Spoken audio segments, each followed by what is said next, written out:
چارسدہ و پختون سرزمین پر آپ کو خوش آمدید کہتے ہیں۔ اس کے بعد میں پہلا سوال یہی ہے کہ تحریک لبیک ابھی تک صوبہ خیبر پختونخوا میں کتنی امداد دے چکی ہے، آپ کہاں کہاں پر چلے گئے ہیں اور صورتحال کیا دیکھی؟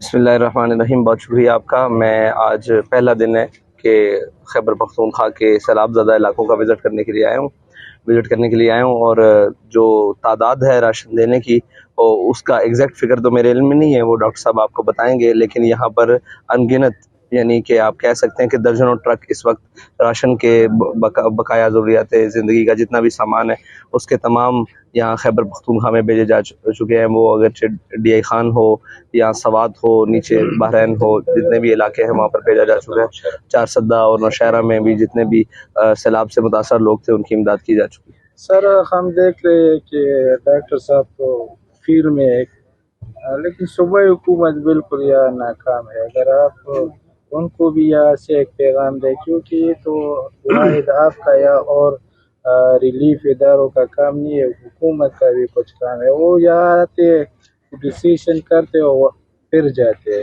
عوام بھی یہاں چارسدہ کے بہت مایوس ہے۔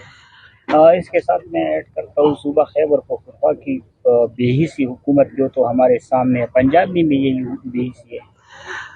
سب سے پہلے آپ نے صوبائی حکومت کی بات کی، صوبائی ہو یا قومی حکومت ہو، ان کو احساس ہی نہیں ہے کہ لوگوں کی مشکلات کیا ہیں اور لوگ کس مصیبت میں ہیں اس وقت۔ وہ صرف ہیلی کاپٹر سے آتے ہیں، اوپر سے سامان پھینکتے ہیں، ان کو معلوم نہیں ہے کہ نیچے بھی پانی ہے یا اوپر اتنی بلندی سے سامان پھٹ جاتا ہے۔ جو روڈ بنائے ہیں اور سارا کچھ جو دعوے ہیں کہ ہم نے ترقی کی ہے اس پر چل کے تو دکھائیں، اس پر تھوڑی گاڑیاں دوڑائیں تو صحیح۔ اور پنجاب میں بھی یہی صورتحال ہے کہ وزیر اعلیٰ اور عمران خان کے جو ہیں وہ جلسوں کی نگرانی کر رہا ہے اور جلسوں کو اٹینڈ کر رہا ہے اور اس کی جناب سیکورٹی سنبھال رہا ہے اور اس کے انتظامات کو دیکھ رہا ہے۔ اس کو دیکھنا یہ چاہیے کہ میرے یہاں پر ہزاروں لوگ، پنجاب میں بھی ہزاروں لوگ سڑکوں کے اوپر بیٹھے ہوئے ہیں، گھروں سے ان کی فصلیں تباہ ہو گئی، جانور تباہ ہو گئے، گھر بار سب کچھ تباہ ہو گیا۔ وہ بے آسرا آسمان کے نیچے بیٹھے ہوئے ہیں اس گرمی کے اندر، اس حبس کے اندر۔ اور ابھی خیبر پختونخوا میں آپ نے بتایا، ڈاکٹر صاحب نے بھی بتایا کہ صوبائی گورنمنٹ اور وہ جو ہمیں کہتے ہیں کہ لاڈلے کی گورنمنٹ ہے اور تبدیلی والے کی گورنمنٹ ہے، اس نے بھی یہاں پہ یہی تباہی مچا چکی ہے۔ وہاں بھی پنجاب میں بھی انہی کی گورنمنٹ ہے، تو جو بیٹھے ہیں اوپر وفاق میں ان کا بھی یہی رویہ ہے کہ وہ اوپر سے آتے ہیں ہیلی کاپٹر وزٹ کر کے چلے جاتے ہیں۔ بھائی وزٹ کرنے میں کوئی مسئلہ نہیں ہے، لوگوں تک پہنچ کیا رہا ہے یا لوگوں کی ضروریات کیا ہیں یہ تو سنیں، ان کو تو حل کریں۔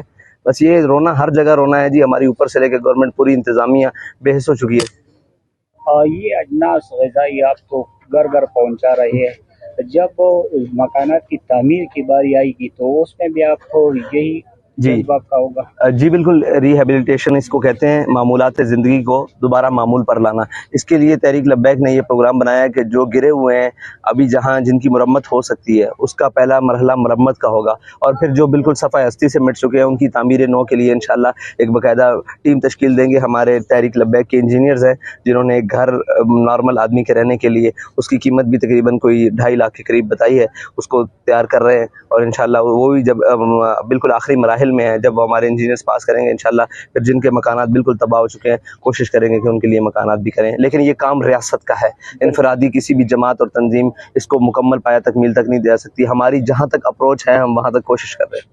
یہ ہماری KPK کے ان بھائیوں کو جو متاثر ہے ان کو کیا پیغام دینا چاہتے ہیں؟ ہاں، ان کے لیے پیغام ایک یہ ہے کہ یہ امداد آپ ہی کی ہے اور انشاءاللہ ہم نے قوم سے امانت لی ہے، آپ تک پہنچائیں گے، لیکن تھوڑا سا حوصلے کا، پورے پاکستان میں جتنے بھی متاثر لگے تھوڑا سا حوصلے کا شکار کریں، یا اس کے اندر کچھ عناصر جو شامل ہو چکے ہیں جو یہ افراتفری مچاتے ہیں اس سے مدد کرنے والوں کو بھی بددلی ہوتی ہے اور مدد لینے والوں کے لیے بھی مشکلات ہوتی ہیں، تو لہٰذا حوصلے کے ساتھ کیا جائے، یا جس کو بھی چاہیے وہ اپنا ایک سردار منتخب کر لے اور لسٹیں فراہم کر دے تاکہ ہمارے لیے بانٹنے کے لیے بھی آسانی ہو اور لینے والوں کے لیے بھی آسانی ہو۔ یہ تو قوم کی امانت ہے، ہم نے آپ تک پہنچانی ہے۔ بیچ میں لٹیرے پڑ جائیں گے، بیچ میں ٹرکوں کو چھینا جپٹی کرنا، سندھ کے اندر ہمارے لڑکوں کو زخمی بھی کیا گیا اور وہ ابھی ہاسپٹل میں ہے، ایک لڑکا ابھی تک ہاسپٹل میں ہے، مارا بھی گیا، ان سے چھین لیا گیا ان کے موبائل، ان کے ذاتی سامان بھی، تو یہ بلوہ عمومی جسے کہا جاتا ہے وہ شروع ہو جاتا ہے۔ تو اس لیے ہم سب سے یہ التماس کریں گے کہ یہ آپ کا مال ہے، آپ تک پہنچے گا، یہ ہمارے لیے نہیں، ہم آپ کے بھائی ہیں، ہم آپ تک انشاءاللہ پہنچائیں گے، صرف حوصلے کے ساتھ، تدبر کے ساتھ، تحمل کے ساتھ۔